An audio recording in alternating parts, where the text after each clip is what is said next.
Hello నమస్కారం అండి. Group 1, group 2, VRO, VRA competitive exam ప్రిపరేషన్‌కి స్వాగతం.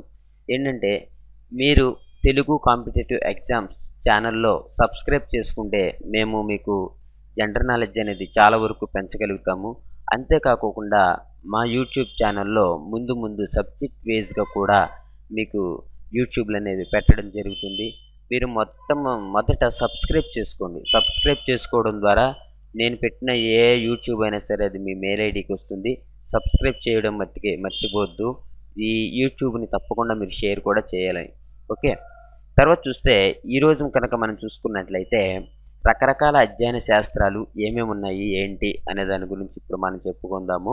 ఏంటంటే జైళ్ళు నేరగాళ్లతో ఎలా మెలగటం అనేది దాని గురించి అధ్యయనం చేసేది ఏంటంటే పెనాలజీ అన్నమాట. అదేవిధంగా చూస్తే పండ్ల తోటల పెంపకం గురించి అధ్యయనం చేయడాన్ని పామాలజీ అని అంటారు.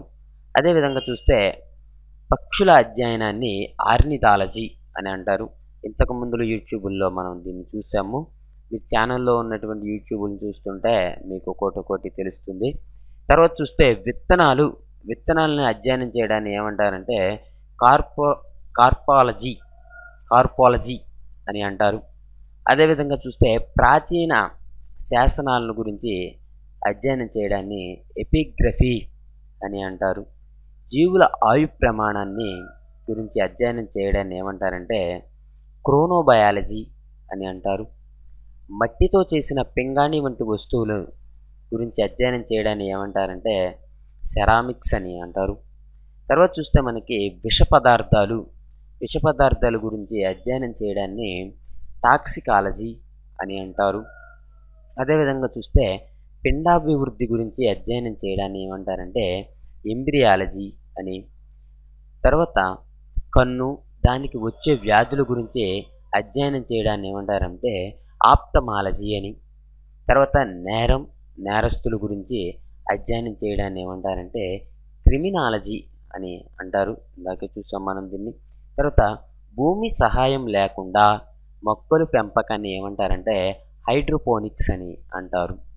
భూమి లేకుండా మొక్కలు పెంపడాన్ని ఏమంటారంటే హైడ్రోపోనిక్స్ అని అంటారు.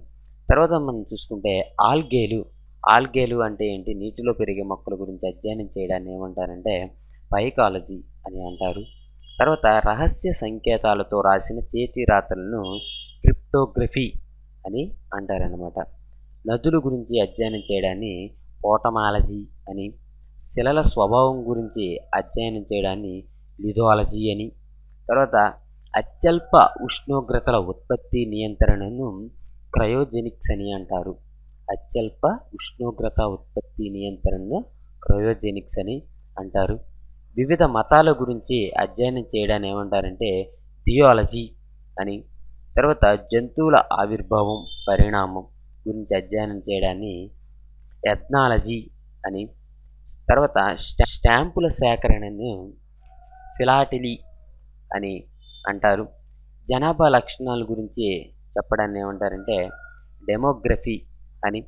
జనాభా లక్షణాల గురించి చెప్పడాన్ని డెమోగ్రఫీ అని అంటారు. తర్వాత చూసుకుంటే జీవరసాయన సంఘటనలు ఏమంటారంటే బయోకెమిస్ట్రీ అని అంటారనమాట. జీవరసాయనిక సంఘటనల్ని బయోకెమిస్ట్రీ. తర్వాత ప్రాచీన గ్రంథాలు, శాసనాల్లోని లిపి పాలిగ్రఫీ అని అంటారనమాట. ఓకే. తర్వాత మేలు రకమైన సంకర జాతుల ఉత్పత్తులు, దీన్ని ఏమంటారంటే యూజెనిక్స్ అని అంటారు. తర్వాత చంద్రుడు పుట్టుక, స్వభావము, కదలికలు, దీని గురించి అధ్యయనం చేయడాన్ని ఏమంటారంటే సెలినాలజీ అని అంటారు. నిద్ర గురించి అధ్యయనం చేయడాన్ని హెప్నాలజీ అని. శరీరంలో రోగ నిరోధక శక్తి గురించి అధ్యయనం చేయడాన్ని ఏమంటారంటే ఇమ్యూనాలజీ అని అంటారు. మెదడులో ఉన్న ఎముకల గురించి అధ్యయనం చేయడాన్ని ఏమంటారంటే క్రానియాలజీ అని అంటారన్నమాట. ఓకే. దీంట్లో ఇంతవరకు కూడా మనం ఈ యూట్యూబ్లో చెప్పుకోవడం జరిగింది. ముందు అనేక రకమైన యూట్యూబ్లో ఒక్కొక్క యూట్యూబ్ అనేది గంట ఉంటుంది, అదేవిధంగా చూస్తే గంటకు పైనే ఉన్నటువంటి యూట్యూబ్లు అనేవి కూడా మేము మీకు తయారు చేయడం జరుగుతుంది. మీరు సబ్స్క్రైబ్ చేసుకోవడం మట్టుకు మర్చిపోవద్దు. Thank you for watching. Have a nice day.